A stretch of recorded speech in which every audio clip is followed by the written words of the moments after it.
I usually have the TV on in the morning, listening to some of the news and.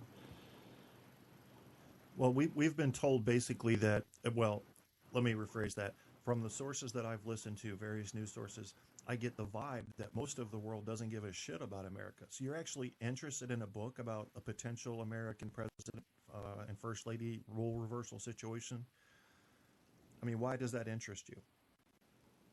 Well, it interests me because I'm interested in kind of the way the media deals with politics, not necessarily politics itself, but more like the way it's being spun. And it's obviously it's important enough to mention on Dutch television. So a lot of people are going to listen to that same talk this morning because this morning show gets quite some views. Mm-hmm. Well, what do you think about this book that's come out? Obviously, it's going to be heavily revealing in a negative way, I assume, which I've only seen one interview about the author, so I don't know much about this book. But didn't we already have that black cloud of, I don't know what you'd call it, corruption is my first word that comes to my mind, surrounding the Clintons since the 80s, really? I mean, hasn't it always been the case with them? And how do they keep working up through this pile of shit to emerge looking clean? That's what I don't understand. Yeah, I don't know. I mean, if you think back to things like, I think it was, wasn't it Hoover who had like this book on everybody? I mean, maybe it's something you need on your resume, corruption, to even be allowed into politics. Maybe so. Know. Yeah, J. Edgar Hoover, who was with the FBI, I believe, not the CIA, was it? I think it was the FBI, and he kept files on everybody, and those files gradually would build up over time. He was a relatively paranoid man, and that served him well because you have some shit on somebody, you have some leverage there. It's dirty, it's ugly, but it's very effective. And he had files on everybody from Marilyn Monroe right up to JFK and everybody in between. And he kept that information very secretly. I think right up until his death, the guy that he was friends with, like from the movie, I think they got this accurate, ended up getting all those files. And I don't know what happened to him after that. I think some of the files made it into books. But I guess there is a market for keeping dirt on people. But with the Clintons, the dirt just keeps pouring out. Not around the whole Whitewater event, people were ending up dead. And that got me really nervous back in the Bill Clinton era. And I'm going to admit something here that I'm not proud of, but I'm not one to tell lies. It was 1992. I was in the Air Force, and Bill Clinton was just about to be elected president. And I wrote him a letter, as a letter from an active duty Air Force member, because he was just about to implement Don't Ask, Don't Tell. And I had just come through basic training, where I know that we all shower in there naked. And I didn't like the idea that there could be a guy looking at my ass that wanted me, that made me uncomfortable. That would have been today's definition of homophobic. Back then, it was quite normal. Only 20 years ago, it was quite normal. Because we did not accept homosexual behavior in America back then. It was still considered very odd. And all I say now is, if I were still that guy, knowing what I know now, I'd be okay with letting the gays in. But I would also say that you should include with that, let the men shower with the women. Because what's any different there? You're not allowed to touch, you're just allowed to look. It would probably deeply improve morale. So if you're going to let homosexuals into the military where they could look at someone naked in a shower as an object of sex, you ought to let the men and women shower together. Seems trivial, I know. It marks my point of if that discomfort is going to be allowed to one sex, it should be allowed to the other as well. Who is we? There's Barco in the chat room. I see. Do you still love Barco? I don't want to drive off topic here, but I did want to get that established. Yeah. Well, I want to say something about mixed showering because no, but seriously, maybe it won't surprise you, but here in Holland, it was pretty common, at least when I was young. Mm-hmm. Let's say around 10, 11, we had mixed showering in the schools. So wow, that's kind of a good idea to add to your to your idea about Holland. I mean, things like that were more normal. And in fact, we're changing more towards kind of American ideas and stuff like that than we were before. I think every country in the world is kind of growing towards each other more than away. Yeah. I don't like it, though. I would rather had America grow toward Holland in that way, to be honest with you. Why do we make sex and the human body such a taboo issue?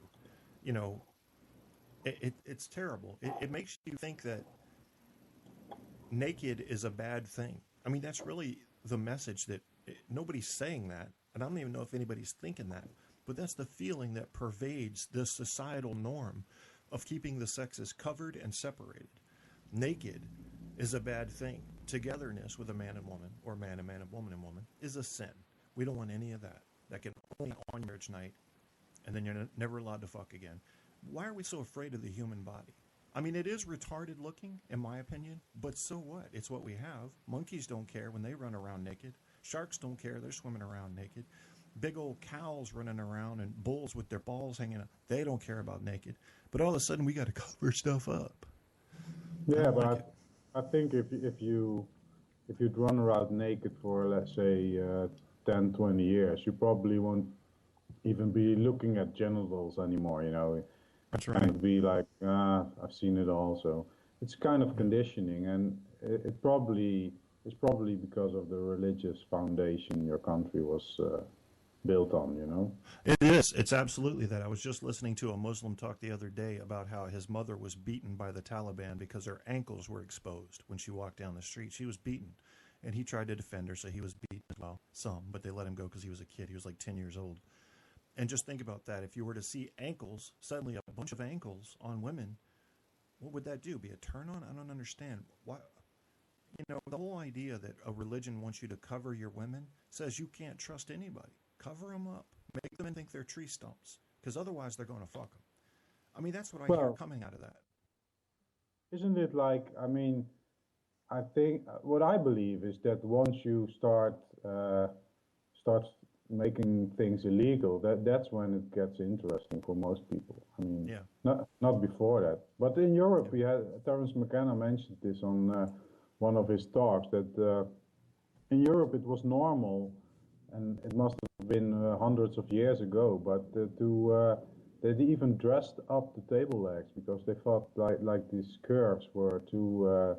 Probably some religious freak thought that these table legs were turning people on, and we couldn't have that, you know. So it's not just a U.S. thing. Yeah. Well, as far as Terence McKenna goes, since you're such a fan of his, and not all of my listeners know who he is, all 5 of my listeners, can you explain some of the major points that he promotes in his philosophy, or did before he died? Well, look, besides the whole thing that, I mean, if you're going to listen to McKenna speak, there's going to be a lot of advocating mushrooms and other psychedelics, you know, and I never tried these myself. I've tried other things, but it's not because of that I listen to them. But I think the main thing is that because of his experience with these psychedelics, he's kind of his ideas revolve a lot around personal experience instead of that data collection and stuff like which the normal ideas are built around. Let's say the last 100 years, stuff like that. I mean, so he kind of he points out that your personal experience should be more important to you. That's the most important thing that I take from it. That sounds right. I mean, I've only seen literally in my whole life a couple of hours of information on him, and I remember he did the big drug experiment back in the 70s when he went to Asia, was it, and had all these experiences and wrote the book about it. And then he didn't he write some book talking about, didn't he decode one of the Chinese future prediction books or something?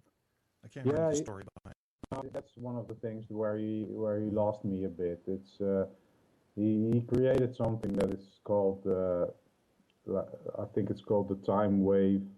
Yes, and that's right. it's based on the I Ching, and he pretty much made some kind of algorithm using I think it was back then one of the first computers, so everybody was already in awe, and of course everybody that was at these sit-ins, you know, usually you see McKenna on stage and all the people are lying in front of him, all well, nearly passed out, and the person on stage, so everybody was their mouth open, and this algorithm out the of novelty and history. That will introduce. I can hear you fine, Oh, but okay. I don't know if the rest can hear us. Tell us, I mean, if he's not listening to 2-3 other shows at the same time, but I don't think much is on right now. So yeah, no, for me, McKenna is all about personal experience, and that's kind of the thing I like most about him. But with everybody, I don't like everything. He's not at all into conspiracy theories, for example. I'm interested in UFOs and aliens and stuff, which I don't really believe at all in aliens as far as visiting Earth. I just think there are other life forms out there. Who knows what? He did a show about alien archetypes. I think alien abductions and archetypes. I can't remember what he was talking about during that show because I only saw like 10 minutes of it and I was distracted. Do you happen to know what his views were on aliens and UFO? I think that well, because he bases a lot on experience, he would rather see something that is alien. Like, I mean, if you think about the meaning of the word alien, he would rather look at it like something that is like an alien part of ourselves, you know, that we're kind of after. So he uses a lot of vague language. I understand what you mean by it. So archetypes is of course useful when you talk about stuff like that. So I think it would be like these aliens are like a manifestation of our maybe the side of ourselves that we don't fully understand, you know? Yeah, that's what I was getting from it too, from what I saw. And you know what I think, Terrence McKenna, if he was as brilliant as his followers think he was, his limitation may have been our language. I'm just not sure our language could get descriptive enough for him to transmit to us what he was thinking into something we could understand, because he seemed really well spoken. I mean, he talked like Mr. Rogers. I mean, he had enunciation and everything. He had a great vocabulary, but it still seemed to me like when he would talk to a crowd, he had trouble getting it across, and he knew when he was saying some things that he wasn't getting it across the way he wanted to. And the only thing I can think that he was missing was a more accurate language to speak in. Like, say in 5,000 years from now, everybody's speaking English.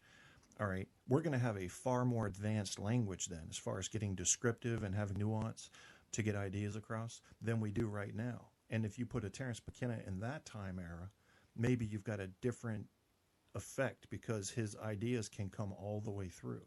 But I mean, he did write a book, so obviously he was able to edit and edit and edit and try to get it just the way he wanted. What was that book he wrote in the 70s?